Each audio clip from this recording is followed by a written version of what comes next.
আজ শিক্ষক দিবস।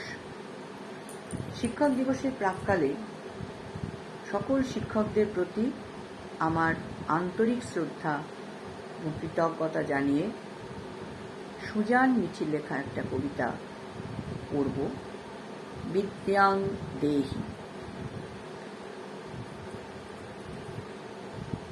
বাবা বলেছিলেন, ঈশ্বরের কাছে কেবল বিদ্যা চেয়ে নিস। আমি দু চোখ বন্ধ করে দু হাত পেতে চেয়েছি, বিদ্যাং দেহি। বিয়ের রাতে আমার চোখ বন্ধ করে আমার স্বামী বলেছিলেন, তোমার মুখে জ্যোতি ফুটে ওঠে, শিক্ষার জ্যোতি, চেতনার আলো। তুমি আমায় দেখো না, আমি তোমায় দেখি, যুগের পরে যুগ। বছর কয়েক পরে আমায় আদর করার ছলে গঙ্গার পাড় থেকে ধাক্কা মেরে ফেলে দেয় আমার স্বামী তার দ্বিতীয় রূপজ্যোতির তাড়নায়। আমি সাঁতরে সাঁতরে টেনে হিচড়ে শরীরটাকে এনে ফেললাম অনেক দূরে। জ্ঞান ফিরতে কানে এলো আশ্রমের মাতাজির কণ্ঠ, এই তো বিপ্লব। আমি উঠে দাঁড়ালাম, সারা শরীরে সাঁতার তখনও। দেবীর সামনে চোখ বন্ধ করে বললাম, বিদ্যাং দেহি, বিদ্যাং দেহি। আশ্রমের মাঠের ঘাস কাটলাম, সন্ধ্যায় আরতি করলাম। আশ্রমের শিশুদের খাতায়, মাথায়, বুকে ঢেলে দিলাম আমার উর্চিত বিদ্যা। মনে মনে ভাবলাম, বিদ্যায় মুক্তি কই, শ্বাসে সুখ কই?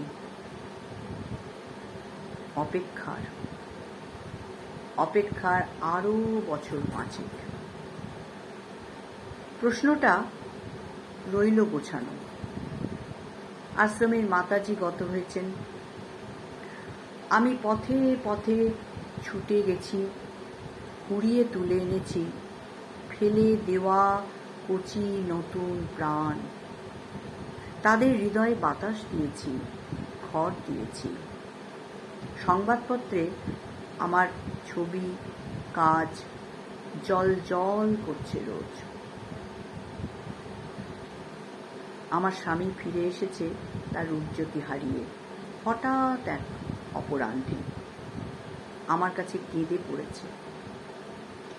আমার শিশুরা ছুটে এসে রুখে দাঁড়িয়েছে, খবরদার, আমার মাতাজিকে স্পর্শ করার স্পর্ধা দেখাবেন না।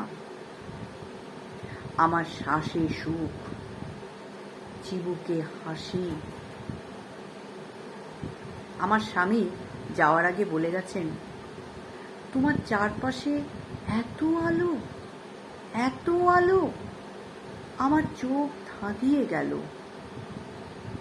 ক্ষমা করতে না পারো, অভিশাপ দিও না। আমি সিক্ত পোশাকে দেবীর সামনে চোখ বন্ধ করলাম, বললাম, মাগো, মাগো, বিদ্যাং দেহি, বিদ্যাং দেহি, বিদ্যাং দেহি। আমার বুকের আগুন স্থিমিত হতে হতে উত্তর দিল, বিদ্যাতেই তো মুক্তি, বিদ্যাতেই তো মুক্তি, বিদ্যাতেই মুক্তি।